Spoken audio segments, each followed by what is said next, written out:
Item Number: SCP-242. Object Class: Safe. Special Containment Procedures: SCP-242 is kept at a home located in New Mexico, procured by the Foundation on. The original owner was an out-of-state landlord who had problems keeping it rented. After retiring, he moved there, but disappeared after 3 days. The home is unremarkable, and is inhabited by Dr. and Dr. who pose as a married couple with no children. The backyard is defined along its perimeter with a cinder block wall approximately 2 meters high, in accordance with the homes in the general vicinity. The pool is monitored at all times by a single Level 1 guard, who also covers as the couple's live-in cook. Human monitoring was added after Incident 242-1. Swimming or wading in the pool is strongly discouraged, and any access to the pool by anyone other than Class D personnel for experimental reasons is forbidden. Description: SCP-242 is a swimming pool, approximately 4.5 meters wide by 9 meters long, with a depth ranging from 1 meter deep on both ends to 1.5 meters deep in the center, and a total volume of approximately 53,000 liters. It has a dual waterfall feature, an in-pool vacuum unit, and stairs on one end. Any substance when placed into the pool will eventually be transmuted into sterile water, which will remain sterile even after being removed from SCP-242 and introduced to a non-sterile environment. A sample taken from SCP-242 and poured into a container of water that had been tinted with red food coloring did not mix, but rather stayed together as a non-miscible bubble. Subsequent examination of samples shows them to be nothing more than pure, sterile water. The length of time required for the transmutation to complete is dependent on the nature of the substance placed into SCP-242. Ordinary river water sampled from New Mexico was completely sterilized in 7 minutes. Stagnant pond water taken from New Mexico was sterilized in 18 minutes. 50,000 liters of coal tar was converted over the course of 12 days. While the pool contains nothing but sterile water, there is no apparent action of any of the features of the pool. Once a non-water substance is placed into the pool, the water jets and waterfall will come on even if disconnected from any power source.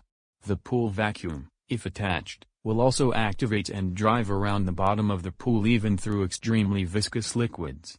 There is no cycling of water into or out of the filtration system.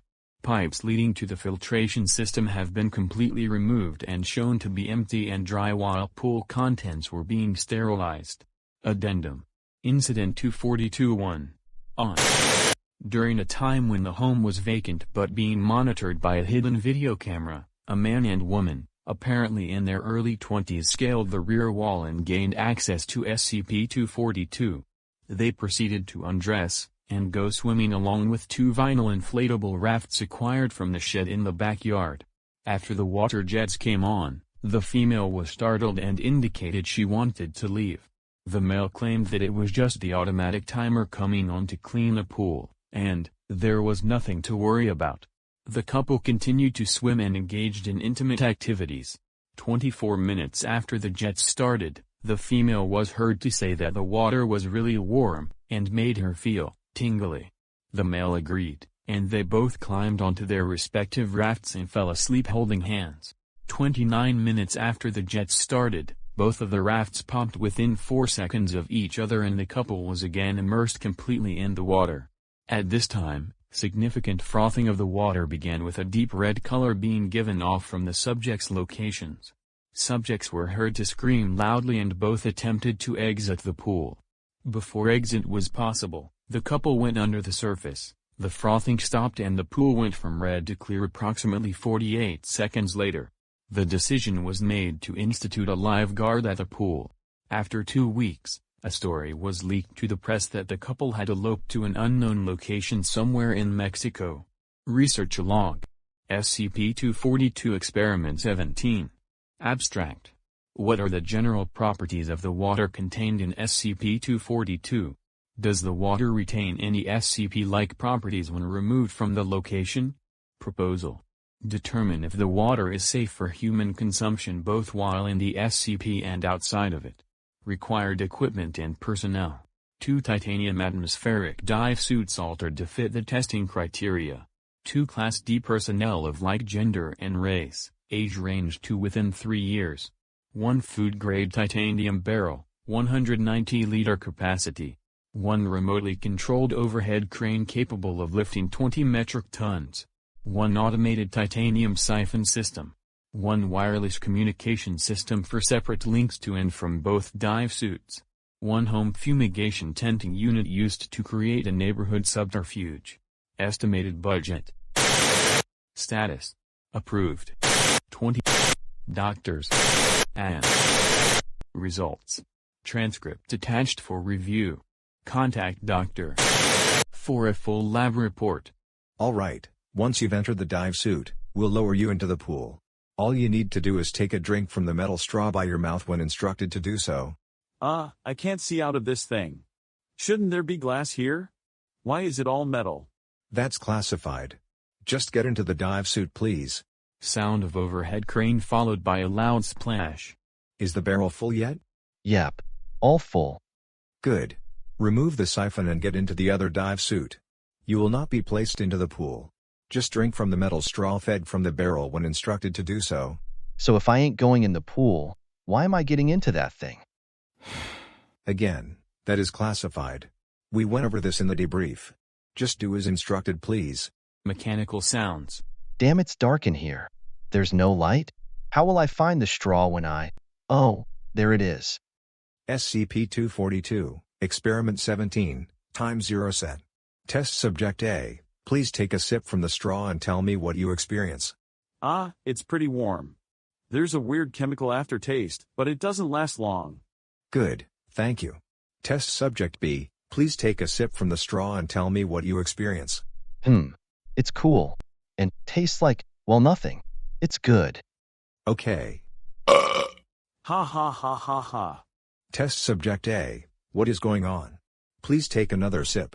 Wow. I've got lots of gas. Ooh. This stuff is really warm now. And it stings my mouth. How much longer is this test? Okay. Test Subject B, please take a sip. Yep. Same as before. No taste or smell at all. The water.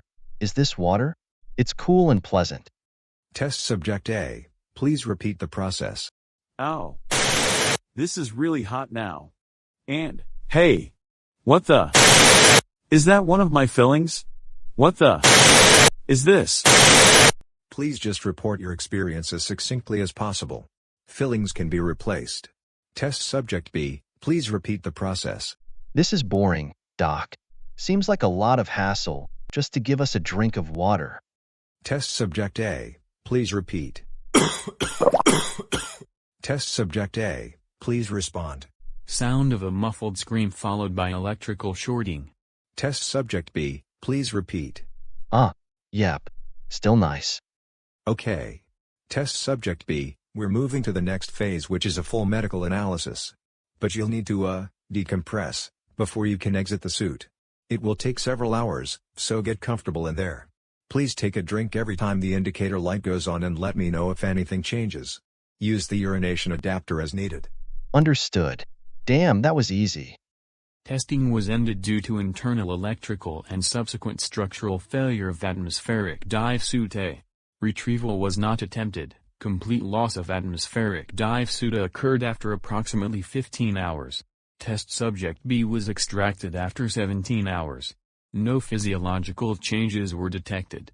Subject B's urine was recovered and showed no extraordinary properties. Subject B has been released to the Class D group for future reuse. The water remaining in the barrel was left to evaporate and did so within the expected time frame. No residue of any kind remained. Note: the use of SCP-242 for possible disposal of any SCP-related materials that are difficult to manage is being considered at this time. Contact Dr. for details and/or permission for testing.